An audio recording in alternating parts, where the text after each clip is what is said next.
siguiente del que se dio cuenta es el procedimiento central número 50 de este año. Es otro asunto que involucra un tema de violencia política por razón de género.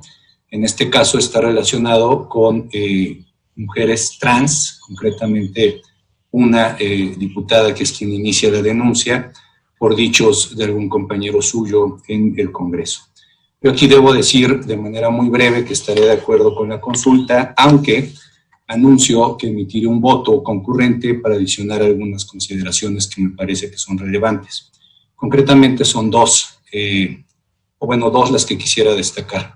Una tiene que ver con el tema de libertad de expresión, que si bien es verdad que se trata en la consulta, creo o voy a hacer algunas consideraciones en las que agregaré algo en relación con mi posición, a partir de lo que Sala Superior ha resuelto en otros asuntos que, si bien no son exactamente aplicables a este caso, me parece que aportan elementos importantes.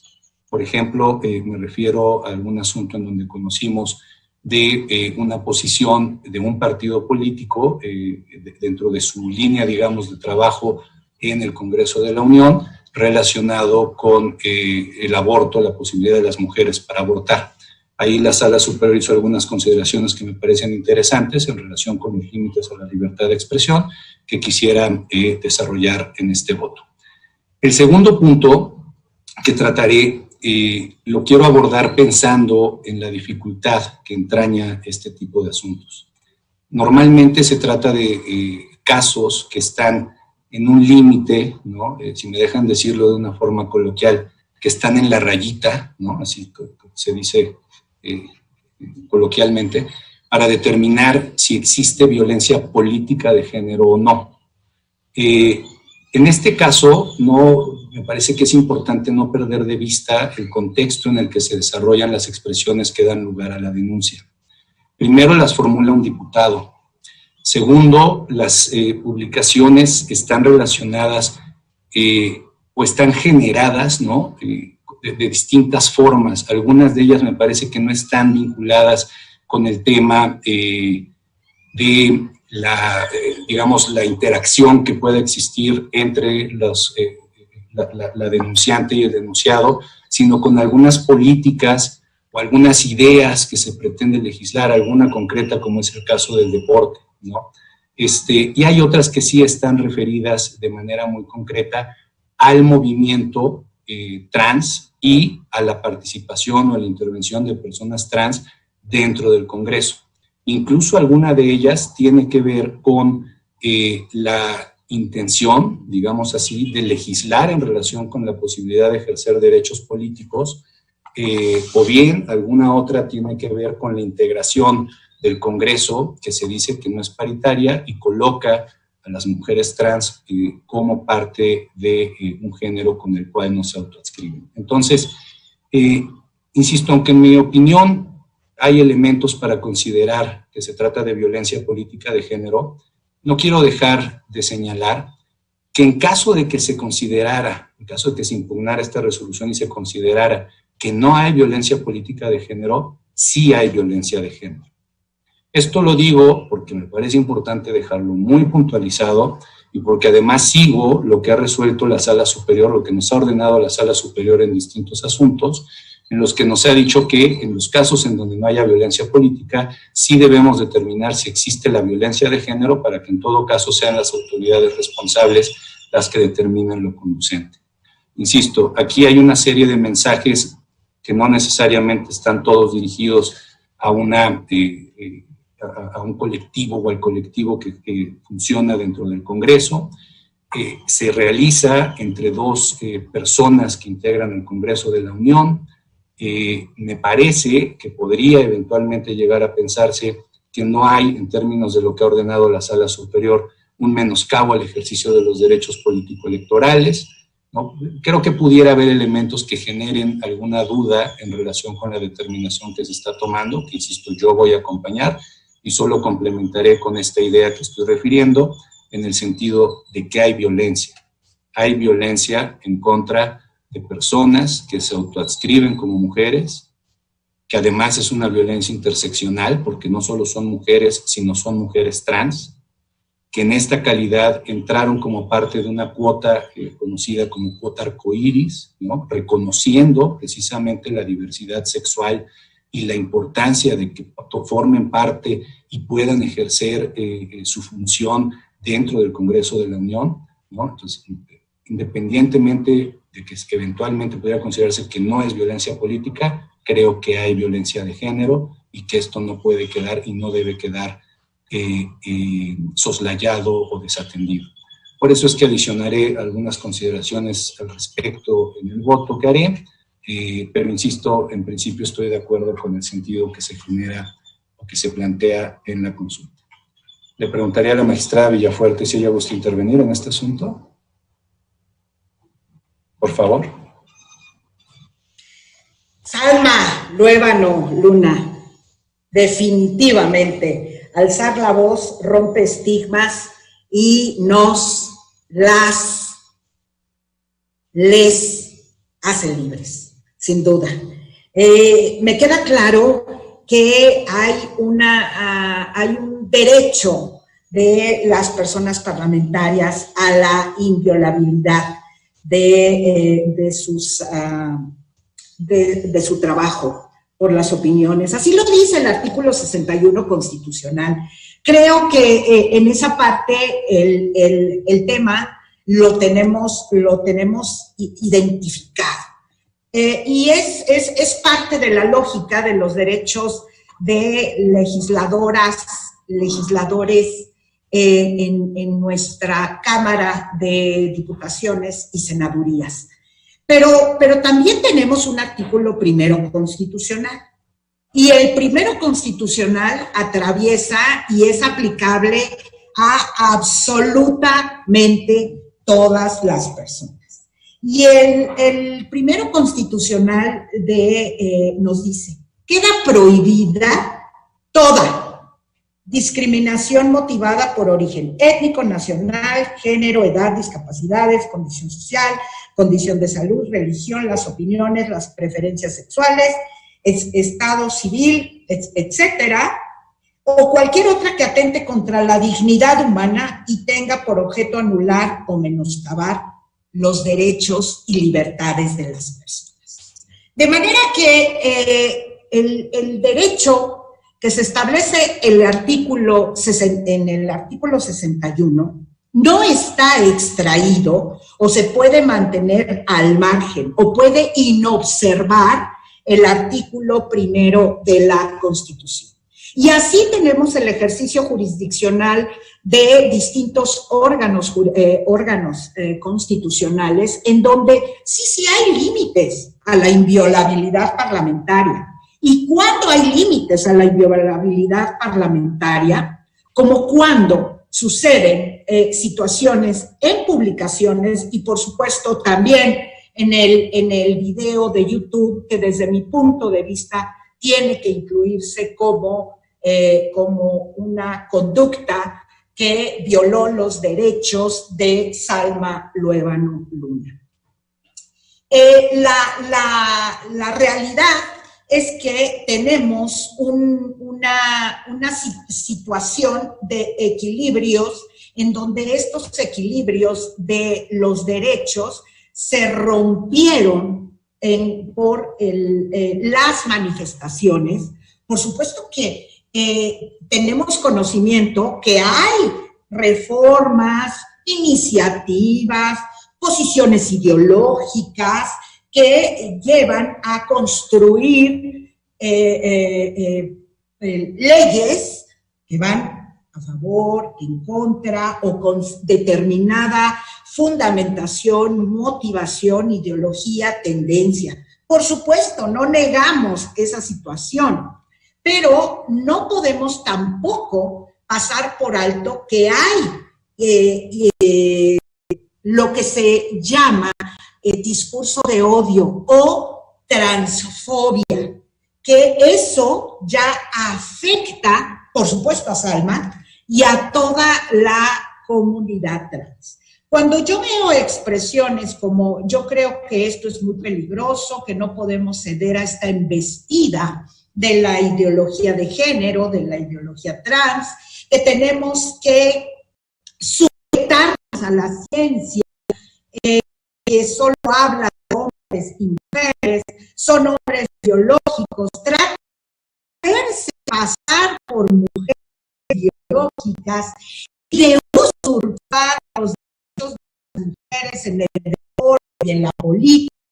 Y luego se deja, por ejemplo, en alguna otra, que no hay paridad, que determinado número de hombres, es decir, incluir a las mujeres trans en esta alusión, creo que rebasa los derechos que se establecen en el artículo 61.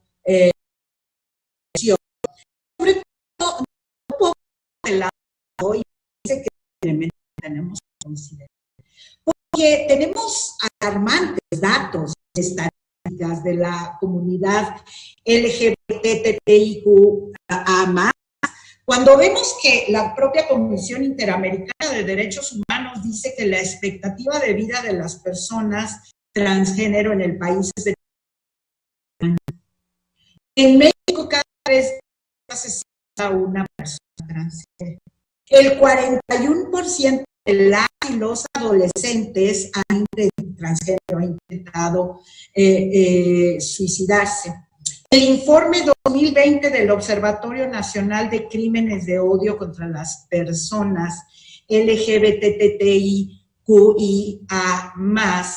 que se identifica con crímenes de odio y 93 eran mujeres trans. México ocupa el segundo lugar de asesinatos a personas trans y de género diverso en América.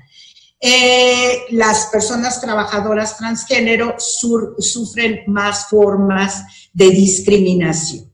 Entonces, cuando vemos todo este contexto en donde se incrusta también el asunto, porque no lo podemos ver nada más como un debate parlamentario que pasa a Twitter y que se expone en YouTube, pero además que todo esto llega, porque creo también que la inviolabilidad parlamentaria aquí tiene que ceder, porque las reuniones de las comisiones son públicas, se difunden las reuniones en la agenda de actividades legislativas, se transmiten en el canal del Congreso, está al alcance de la ciudadanía en esa plataforma. Entonces sí vemos que cualquier opinión es válida, pero una opinión con un contenido que lleve implícito esta narrativa de lo que es identificado como un discurso de odio, a mí me parece que ya no lo podemos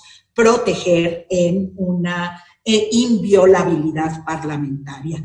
Porque sí, esa inviolabilidad funciona y por supuesto que la vamos a proteger, pero cuando afecte derechos humanos, cuando afecte la dignidad de las personas y cuando lleve implícito un discurso de odio, como desde mi punto de vista trae, pues le tenemos que imponer un límite. Y no me parece que sean límites irracionales, porque el propio artículo 1 de la Constitución obliga a todas las personas y es una prohibición absoluta.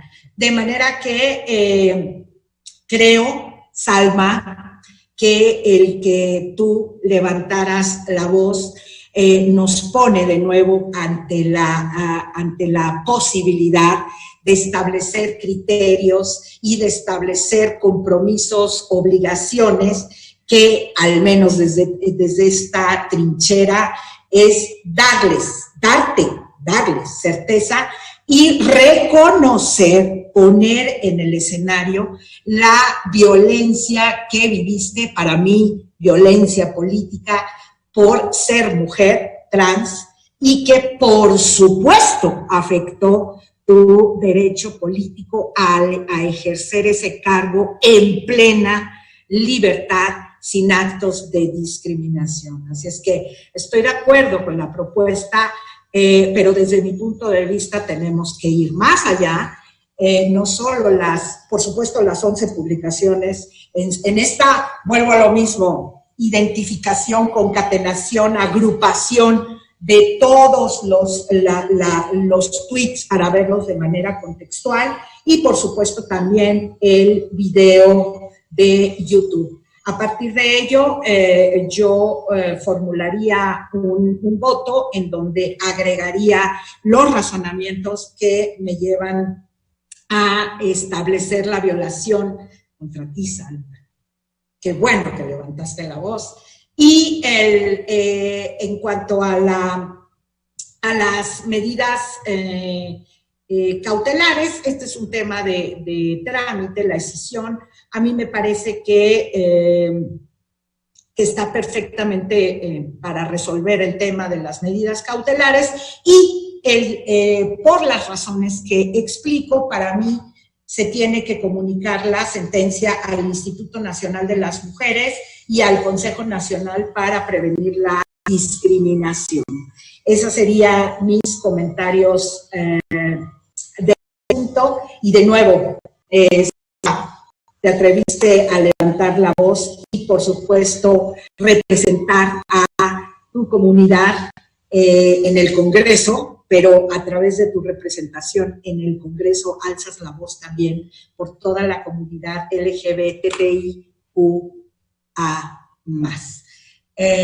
Creo que esto es para las personas valientes que no deben de tener miedo a vivir. Y no se trata de ser iguales, se trata de respetar las diferencias. Y el respeto a las diferencias tiene que darse en todos los espacios de interacción humana, incluido el Parlamento. Muchísimas gracias. Al contrario, magistrada, gracias a usted. Aquí le preguntaría una cosa que creo que es de trámite, pero más vale decirlo. Estaríamos también, yo no lo comenté, pero entiendo que estaríamos en la lógica de la disculpa pública, ¿verdad? También nos separaríamos de la propuesta. Y, por supuesto, la disculpa pública, estoy de acuerdo, nada más que no sea en video. Como lo hacemos siempre.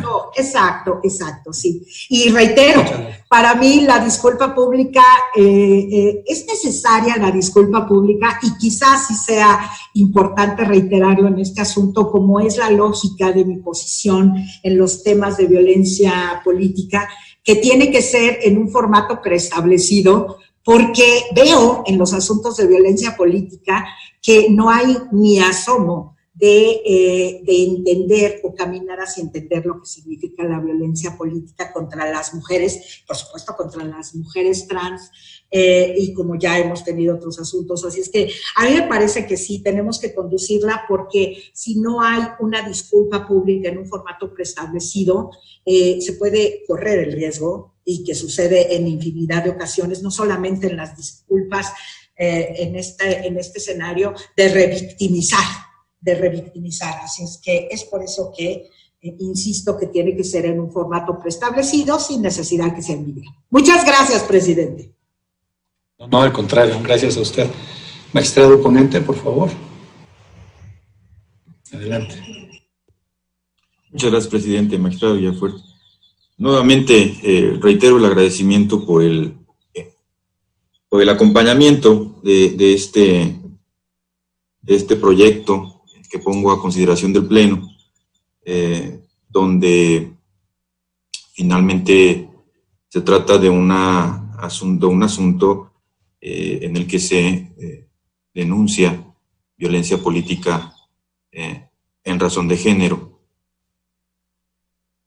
En ese sentido, me permitiría de alguna manera fijar mi posicionamiento al respecto, derivado de las intervenciones de mis pares, de quienes me han antecedido. Pues primeramente quiero señalar que el proceso electoral 2020-2021 pues arrojó muy buenas noticias. Una de ellas, la llegada a la Cámara de Diputados y Diputadas de 4 personas representantes de la comunidad de la diversidad sexual, producto de las acciones afirmativas adoptadas por el Instituto Nacional Electoral. El hecho no es menor. Desde ese espacio, estas personas ya imprimen una nueva perspectiva al trabajo legislativo, impugnan cambios legales que combaten la violencia y la discriminación que por la cual han sido víctimas.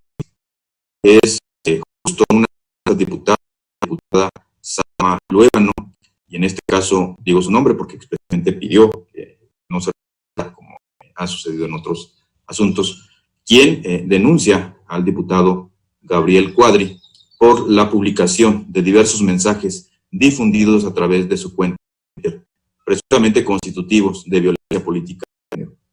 La diputada asegura que el ejercicio de su encargo se ha visto obstaculizado por el reiterado discurso de odio ventilado en Twitter por uno de sus pares. En esa dificultad para desempeñar un encargo que no es producto de un capricho, sino de un proceso electoral, lo que lleva a esta sala a determinar que es competente para pronunciarse al respecto. Hay violencia política de género al emitir más de una decena de tweets en los que se juzga y se cuestiona a la diputada por ser una mujer transgénero. En la ponencia, en el proyecto que pongo a consideración de la sala, se concluye que efectivamente sí, esto es así. De acuerdo con el proyecto de sentencia que he puesto a consideración de mis pares, la diputada Salma Luébano y en general las mujeres trans fueron sistemáticamente discriminadas en esa red social y, como ya lo hemos señalado en otras ocasiones, el impacto es mayor por el nivel de viralización que entraña el contenido difundido por esta vía. Ser mujer puede expresarse de muchas maneras, así lo reconoce la Corte Interamericana de Derechos Humanos. No tendríamos siquiera que hablar de mujeres transgénero, es ser mujer y los derechos son los mismos. Sin embargo, son casos como este, es la violencia contra lo distinto, contra lo diverso, lo que provoca que sigamos diferenciando lo que los hechos debemos respetar. También quiero precisar que las expresiones lanzadas contra la diputada federal no están protegidas de ninguna manera por la inmunidad parlamentaria, como lo aduce su agresor. Es cierto que ningún diputado o diputada puede ser reconvenido por expresiones relacionadas con su trabajo, siempre y cuando se encuentre en sus funciones parlamentarias, pero en este caso se advierte que las expresiones por las que se determina la existencia de la infracción no fueron cometidas en el ejercicio de sus actividades legislativas, es decir, no se encontraba realizando actividades parlamentarias a través de la red social en la que cometió la conducta. Por otra parte, y tal y como se ha venido adelantando los posicionamientos en relación con la disculpa pública, quisiera mencionar que de la misma forma que en el PSC 51 de este año, que acabamos de discutir, formularía un voto concurrente por el formato propuesto para la disculpa pública. Desde mi punto de vista, creo que la disculpa pública tiene que ser en un video, con ciertos parámetros por parte de la persona que debe disculparse, y no mediante un escrito copiado y pegado en la red social del presunto agresor. Me parece que el tema de la disculpa pública tiene que ver con pues la toma de conciencia, de alguna manera la transformación de conductas lesivas y requiere como mínimo pues la presencia del presunto agresor y la emisión de esta disculpa pública. Me parece que el señalar un escrito, un texto y ordenar que se publique en las redes sociales del agresor, pues como lo he señalado en distintas ocasiones, pues no genera ese efecto. Y no debemos perder de vista, bueno, al menos de esa manera yo lo veo, que el derecho a la reparación integral del daño es precisamente un derecho fundamental. Así lo veo, así lo sostengo, y la garantía de esos derechos tiene que ver, por supuesto, o pasa, por supuesto, con la adopción de medidas que permitan generar conciencia, que contribuyan a transformar las malas prácticas en este ámbito. También quisiera enfatizar que la libertad de expresión nunca debe ser usada como pretexto para violentar a una mujer, como en este caso sucedió. Me parece que estamos en presencia y así lo sostengo en el proyecto que pongo a consideración de mis pares, de un discurso discriminatorio dirigido a un grupo vulnerable, que invisibiliza, que criminaliza, que estigmatiza, y me parece que, como lo mencioné en otro caso, ya fallamos en esta sesión sobre violencia política en razón de género. El respeto, la tolerancia, la apertura, la inclusión, me parece que deben ser baluartes en todo proceso democrático, deben ser guías a las cuales debemos ceñirnos, y que en este caso lamentablemente no sucedió. Me parece que, bueno, ya la magistrada Villafuerte ha sido muy puntual, y así se plantea en el proyecto, que también el contexto importa y importa mucho. Tenemos tratados internacionales, tenemos disposiciones constitucionales sobre el reconocimiento de los derechos de las personas trans, tenemos opiniones y pronunciamientos de órganos internacionales al respecto, pero el texto sin contexto puede ser pretexto, y en ese sentido el contexto en el que se encuentran los grupos vulnerables, como en este caso la comunidad trans, pasa por no perder de vista, y así se hace cargo el proyecto que pongo a consideración, párrafos 163 y siguientes, donde respecto al informe de 2020 del Observatorio Nacional de Crímenes de Odio contra las personas de la comunidad LGBT, de las 157 personas asesinadas en México por crímenes de odio, se identificaron que 93 eran mujeres transfeminicidios, es decir, el 44.5%.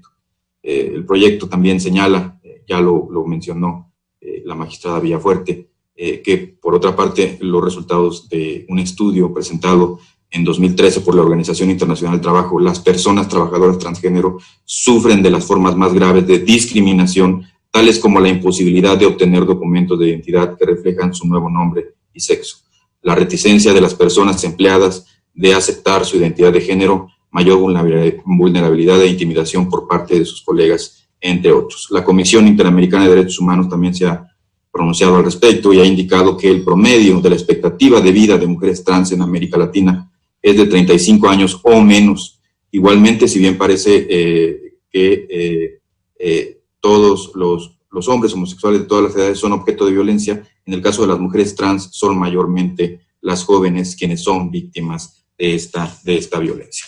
El contexto importa, y estas publicaciones de las cuales ya se ha dado cuenta y se han hecho referencia,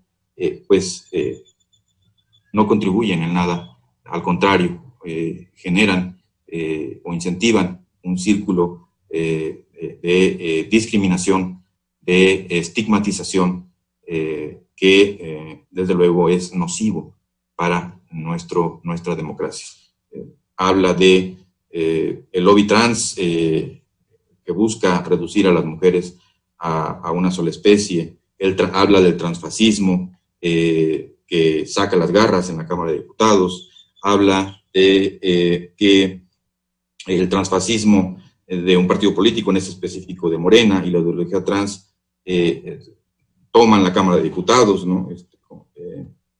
Que se debe legislar para impedir que hombres que se hacen pasar por mujeres compitan deslealmente, impedir que señala que en la Cámara de Diputados, esta parte de la invisibilización, estigmatización y discriminación a la que me he venido refiriendo, tiene que ver con este noveno tuit de 16 de febrero de 2022, que quede claro: en la Cámara de Diputados de la 65 legislatura no hay paridad entre hombres y mujeres, habemos 252 hombres y 248 mujeres, gracias a la ideología trans y a la ideología de género. O sea, es un contexto sistemático, reiterado, de posicionamientos que, más allá de la libertad de expresión, buscan discriminar, tienen estos aspectos que ya ha venido mencionando, y que, como la magistrada Villafuerte ya también apuntó, pues tiene que ver con esta prohibición que desde el primero constitucional y los tratados internacionales están, y que tenemos que o debemos tener presentes para llevar a cabo las medidas necesarias para garantizar pues, el ejercicio pleno de los derechos. En este sentido, también me gustaría destacar algo que planteo en la propuesta, ¿no? La Corte, al resolver la acción de inconstitucionalidad 73 de 2021, en la que determinó declarar la inconstitucionalidad del artículo 875 ter, fracción segunda del Código Civil de Puebla, en el que se exigía tener 18 años de edad para solicitar el levantamiento de una nueva acta de nacimiento por violar el derecho a la identidad de género de las infancias y de las adolescencias trans. En ese sentido, se precisó que no hay nada que curar y que la experiencia trans no es una enfermedad, sino una realidad que da cuenta de la diversidad humana. De esta manera, el proyecto que pongo a su consideración, más allá, lamentablemente, más allá de tratarse de libertad de expresión, sobrepasa esas fronteras, sobrepasa esos límites y se ubica en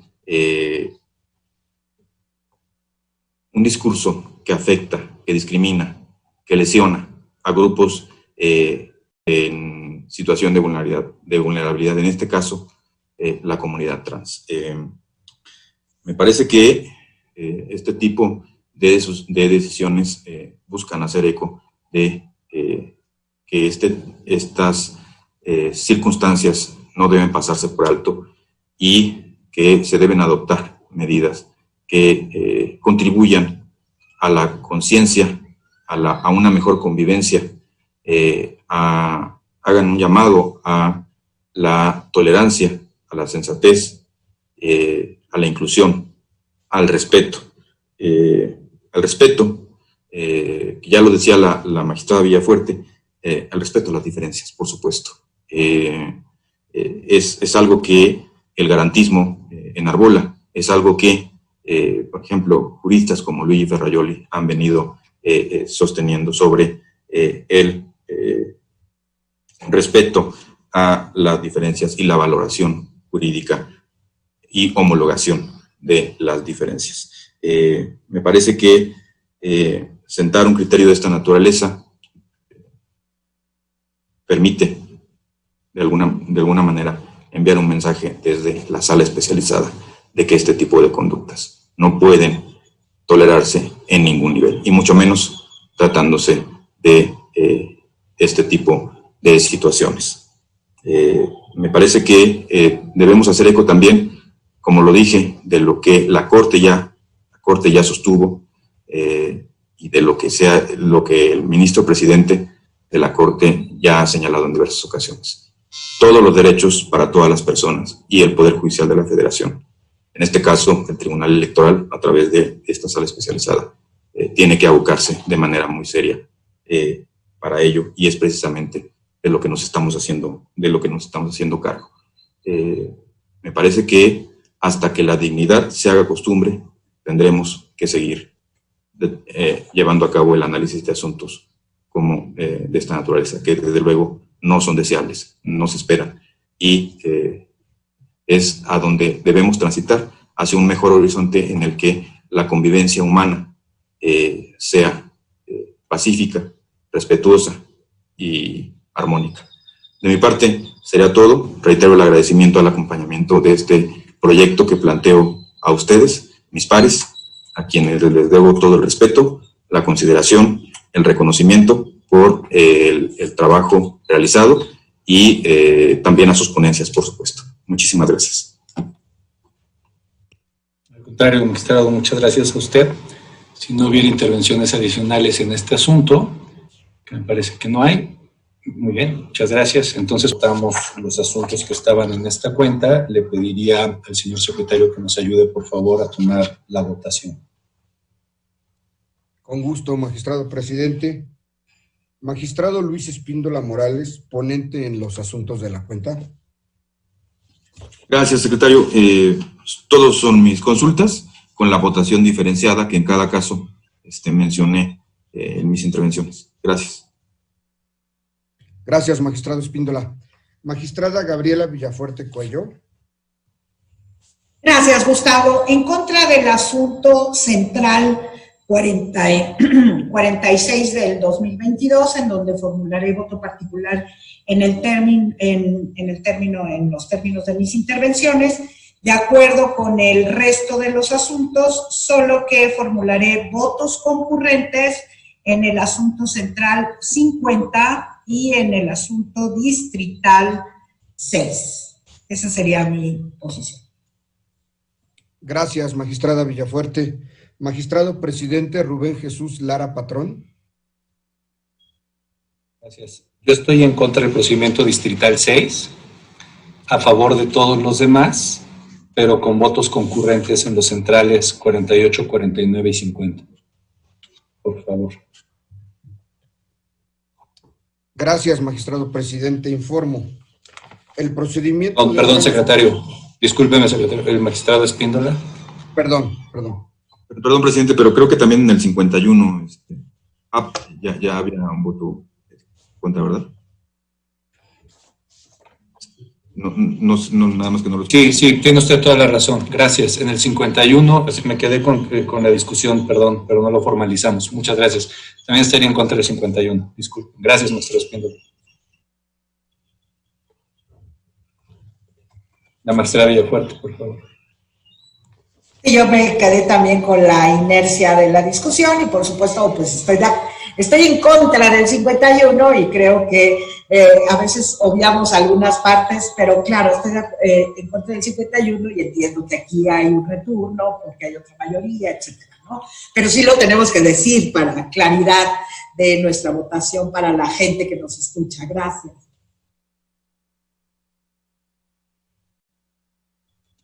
Gracias. Gracias, secretario. Muchas gracias. Gracias, magistrados. Informo.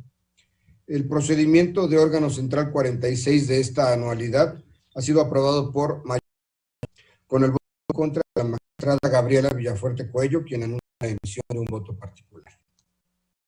El procedimiento de órgano central 48 de esta anualidad se aprueba por unanimidad, con los votos concurrentes del magistrado Luis Espíndola Morales y de usted, magistrado presidente. El procedimiento de órgano central 49 de esta anualidad se aprueba por unanimidad, con los votos concurrentes anunciados por el magistrado Luis Espíndola Morales y usted, magistrado presidente. El procedimiento de órgano central 50 de esta anualidad se aprueba por unanimidad, con los votos concurrentes anunciados por las 3 magistraturas. El procedimiento de órgano local 4 de esta anualidad se aprueba por unanimidad, con el voto concurrente anunciado por el magistrado Luis Espíndola Morales. El procedimiento de órgano distrital 6 de esta anualidad se aprueba por mayoría, con el voto en contra de usted, magistrado presidente, informando que anunció la emisión de un voto particular, y con los votos concurrentes anunciados también, tanto por la magistrada Gabriela Villafuerte Cuello, como por el magistrado Luis Espíndola Morales. Finalmente, en el procedimiento de órgano central 51 de este año, la magistrada Gabriela Villafuerte Cuello y usted se apartan del sentido del proyecto presentado, por lo que en este caso procedería el retorno del asunto. Hago la precisión que los votos se emiten en términos de las respectivas intervenciones de cada una de las magistraturas. Es cuanto. Muchas gracias, secretario. El órgano central número 50 de este año se resuelve. Primero, se escinde la causa en términos de lo indicado en la sentencia. Segundo, se declara existente la violencia política contra las mujeres por razón de género, en contra de las mujeres trans y de Salma Luébano Luna, atribuida a Gabriel Ricardo Cuadri de la Torre. Tercero, se da vista a la Contraloría Interna de la Cámara de Diputados para que imponga la sanción correspondiente al denunciado. Cuarto, Gabriel Ricardo Cuadri de la Torre deberá acatar los efectos de esta sentencia consistentes en medida de reparación y garantías de no repetición en los términos que se plantean. Y quinto, una vez que cause ejecutoria la sentencia, se deberá inscribir a Gabriel Ricardo Cuadri de la Torre en el Registro Nacional de Personas Sancionadas en materia política contra las mujeres en razón de género, del Instituto Nacional Electoral.